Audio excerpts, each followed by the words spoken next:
दोस्तों, कैसे हैं आप? क्वेश्चन नंबर 99 की बात करते हैं।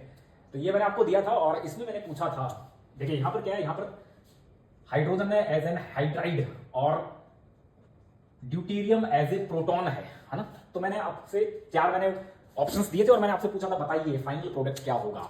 तो यहां पर न्यूक्लियोफिलिक रिड्यूसिंग एजेंट है, तो सबसे पहला खेल क्या होगा? सबसे पहला खेल तो आपके सामने ही है। देखिए होगा क्या, यहां पर ये वाला जो सेंटर है, ये वाला सेंटर इलेक्ट्रोफिलिक है, तो फिर यहां पर हाइड्राइड न्यूक्लियोफाइल अटैक करेगा और ये इस तरह से पहला रिडक्शन स्टेप होगा। ठीक है, तो पहले रिडक्शन स्टेप में एक हाइड्रोजन तो जुड़ा हुआ है, ये हाइड्रोजन एक तो जुड़ा हुआ है यहां पर और एक और जुड़ जाएगा, ये हो जाएगा। हाँ, यहां पर एक बात कमाल की है कि अगर आप ये जो सॉल्वेंट है, ड्यूटीरियम वाला ड्यूटीरिएटेड जो सॉल्वेंट है, पानी है जो, अगर ये हम पहले डाल दें तो फिर ऐसे में यहां पर भी एक ड्यूटीरियम आ जाएगा।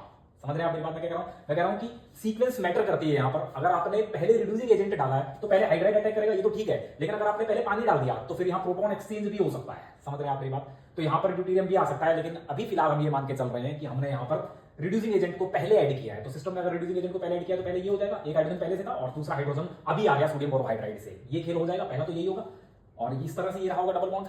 अब एक कमाल की बात ये है कि यहां पर इस डबल बॉन्ड को दोनों ही सेंटर, ये नाइट्रोजन सेंटर भी न्यूक्लियोफिलिक बना रहा है, ये कैसे बना रहा है, ये इस तरीके से बना रहा है, यहां पर इस सेंटर को न्यूक्लियोफिलिक बना रहा है, इस सेंटर को। और अगर मैं सल्फर की बात करूं तो सल्फर दूसरे वाले सेंटर को, मतलब ये अपने लोन पेयर देकर, ये अपने लोन पेयर देकर इस सेंटर को न्यूक्लियोफिलिक बना रहा है, इस सेंटर को। तो अब आप बताइए कौन बेहतरीन दे देगा? यहां पर कौन बेहतरीन दे सकता है? नाइट्रोजन ज्यादा बेहतरीन दे सकता है, क्योंकि नाइट्रोजन जिस लोन पेयर को रख रहा है वो 2p में है और सल्फर जिस लोन पेयर को रख रहा है वो 3p में है। तो 3p पाई के साथ, ये 2p जो पाई बॉन्ड है उसके साथ 3p बेहतरीन ओवरलैपिंग नहीं कर सकता, 2p बेहतरीन ओवरलैपिंग कर सकता है। मतलब ये वाला जो डोनेशन है ना नाइट्रोजन की तरफ से, जो डोनेशन है वो ज्यादा बेहतरीन है, मतलब ये ज्यादा न्यूक्लियोफिलिक है। यहां पर पार्शियल नेगेटिव ज्यादा है इस वाले पर, और अगर यहां पार्शियल नेगेटिव ज्यादा है तो अगले स्टेप में क्या होगा? अगले स्टेप में नाइट्रोजन इस तरह से दे देगा, नाइट्रोजन इस तरह से अपने लोन पेयर देगा और यहां से क्या होगा? सॉल्वेंट से इस वाले सेंटर पर ड्यूटीरियम आके जुड़ जाएगा इस तरह से।